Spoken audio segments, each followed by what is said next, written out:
They say you can't bring someone back, but sometimes, with paper, paint, and memory, you can invite them home. This is Museum of the Ancestors, a miniature storytelling project where I honor the lives of the people who came before me by building the worlds they might have dreamed of. Today I'm finishing a greenhouse for my grandmother, Mildred, and along the way I may have uncovered more than I expected. They say that every project has a final piece, but I don't think this one does. I've planted the flowers, I've tucked the photographs into corners, I've spent hours painting leaves the size of lentils and curling tiny pages of imaginary books. And still, I know I might come back to it. Add something, move something, notice an empty patch of dirt and think, oh, that's where that goes. So this isn't the kind of ending you can seal with glue. It's more like a breath, a pause in a long conversation between me and the woman who inspired this place. This greenhouse isn't a replica of anything that ever existed. It's something she might have had in a life where dreams like this were allowed to grow. But within its walls are things that did exist. Photographs, humor, paper bits stored in shoeboxes. A legacy you could almost miss unless you went looking. And I did. And what I found surprised me.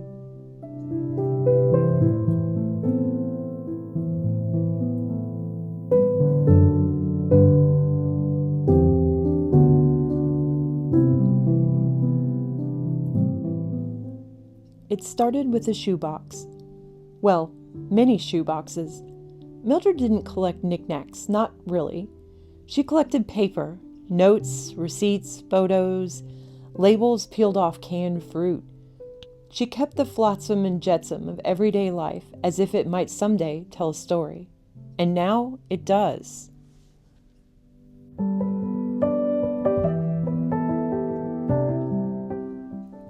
A few weeks ago, I was at my mother's house, searching for photographs, tiny portraits of long-gone people I could shrink down and place in the greenhouse. My granddaughter was there. She's 8. Clever, careful, and the kind of child who loves to be chosen for something special. So I took her upstairs, just the two of us, to my mom's office, the one that holds all the shoeboxes of photos. We sat on the floor, and together we sifted through them. I told her the stories I knew. That's your great-great-grandfather. That's Aunt Elizabeth, who lived in Knoxville and whipped around mountain passes so fast it scared everyone to ride with her. And for the people we didn't recognize, we made up stories. This is your friend J.B. Brimington. These people looked like so much fun. I just know they would be our best friends. It felt like passing something down. Not just the photos, but the wonder. The way Mildred once preserved these scraps of a life. I was now holding them up to the light with her great-great-granddaughter. Among those scraps was a photograph of Mildred herself, standing before a mountain. Not even a month ago, I stood in that same spot, staring at the same ridgeline, the same sky. The echo of it, me standing where she once stood, hit me like the wind. And for a moment, the years folded in on themselves like paper. I thought I knew her, but then I started searching.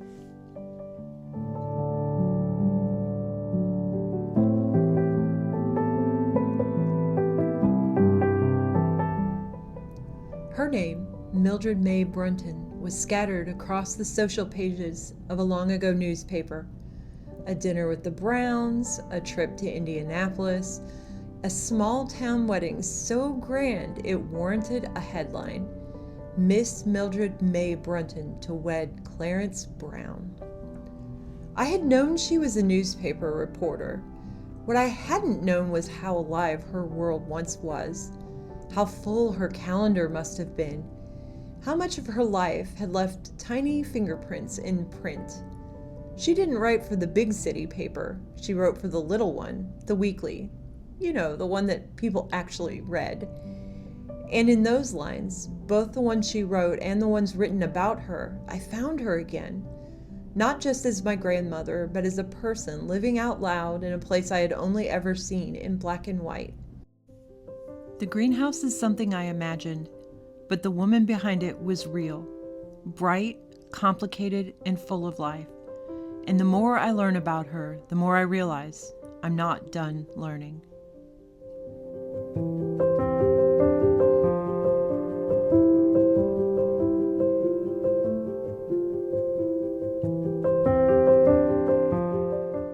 If there's one place in the greenhouse that feels most like her, it's the potting table, or the hutch, or whatever it is. I still don't quite know what to call it, but I know who it belongs to. It's cluttered in that satisfying way, filled with boxes and books and little surprises. Some things I placed there because they made me smile. Others because they made me remember. There are little shoeboxes tucked under the table, because that's how we found so many of her things, quietly waiting, hidden in plain sight. She was a child of the Great Depression, so she kept a lot of junk, but mainly she kept what mattered. This corner isn't just about the things she might have used. It's about the way she might have stood there, hands on the table, thinking, sorting, clipping a bloom from the stem and deciding where it should go. She wasn't crafty like my mother's mother. That side of the family is the one with the glitter and glue. Mildred was more plain-spoken. She had a Midwestern sensibility, quiet, scrubbed clean, sensible. I've always thought that she had a kind of practical grace. So if the potting table reflects her, then the tiny flowers reflect me. All those hours I spent twisting paper petals and shaping wire stems, it wasn't because she would have made them. It's because I would. And this is my way of remembering. She gave me the roots. I grew the garden.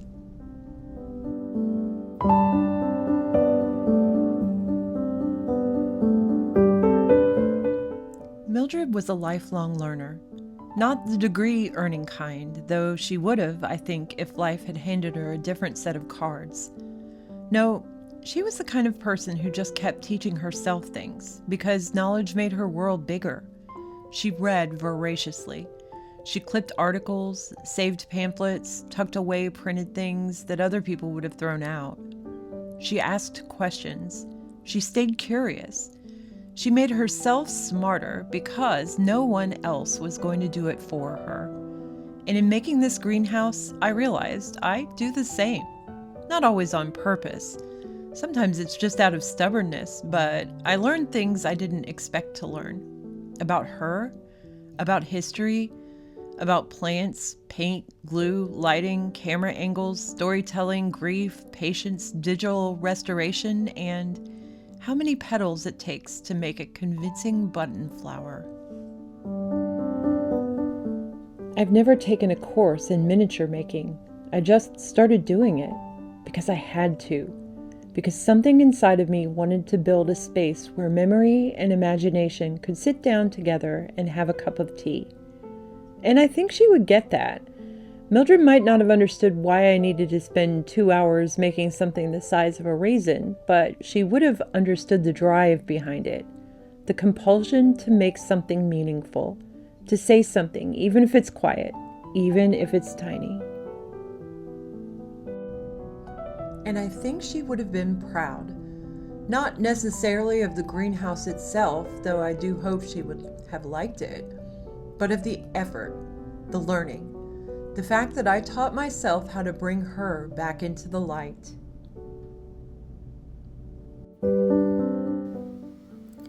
We say things like, she has her grandmother's eyes. He's got his father's laugh. But that's only the beginning. Appearance is just the topsoil.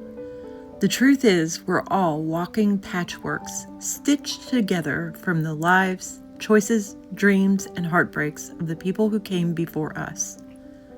When I built this greenhouse, I thought I was building a space for one woman.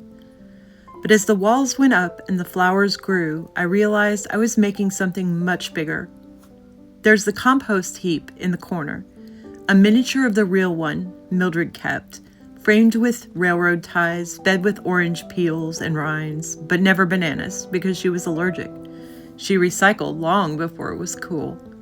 There's the rusty pot-bellied stove, the one she burned trash in back when it was just what people did, a symbol of both warmth and waste, next to a patch of tiny tomatoes and pumpkins made from foil, paper towels, and coffee grounds. And there are flowers. So many flowers. More than I could fit in the scene, honestly, but I kept making them because I loved it. Because the act of making became its own kind of prayer. I made button flowers, lavender, marigolds, little hopeful things that don't exist in the real world, but should. Because that's what this is, really. A world that should have existed. A space she might have dreamed of. And just like she kept her paper memories in shoeboxes, I've kept mine in cardboard and glue and time. When I stood in front of that mountain she once stood in before, I felt it. The invisible thread between us. The way time loops back and the way lives echo. And then I looked at my granddaughter, carefully holding a photograph and asking, "Who's this?" And I thought, this is what it means to remember. We inherit stories, even the ones we don't know. We carry them in our bones and in our gestures, in the way we talk or sigh or laugh too loudly. We are all haunted in the best way, not by ghosts, but by belonging. And sometimes, if we're lucky, we get to build a tiny room where all of it lives again, where memory grows on vines, where paper flowers bloom under imagined sunlight, where grief and love sit together quietly, and neither has to explain itself.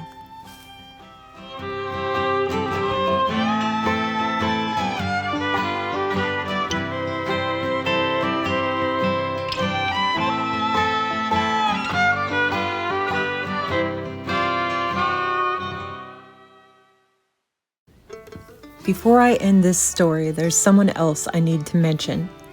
Someone who's been just outside the greenhouse the whole time, watching, waiting, holding a toolbox and 1,000 untold stories.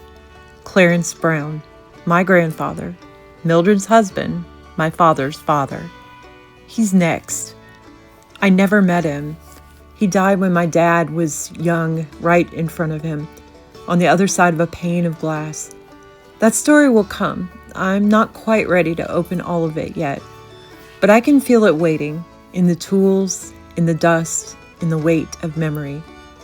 Clarence was a Navy Seabee, a carpenter. He had type 1 diabetes. He was a tree surgeon, a builder of things, and, like so many men of his time, a keeper of silence. I've started gathering what I can. There's a yearbook from his time in the Navy, filled with faces frozen in black and white, men who built roads and runways and barracks, men who held hammers and secrets at the same time. The greenhouse is finished for now, but the shed is calling. It won't have flowers. It will have sawdust, rusted hinges, splinters, and maybe, just maybe, a plant or two, sneaking in through the cracks because life always finds a way. When I place the final photo in this scene, one of Clarence in his Navy uniform, it won't be just a goodbye. It'll be a handoff.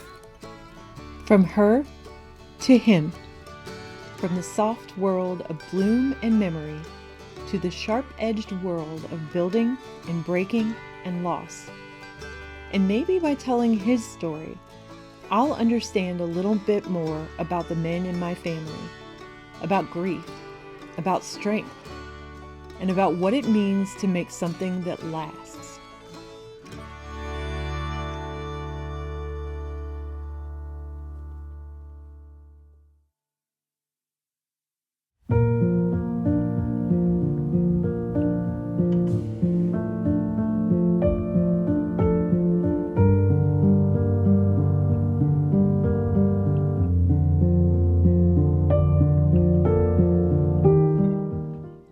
This may be the last video in the greenhouse series, but I don't think it's an ending. Not really.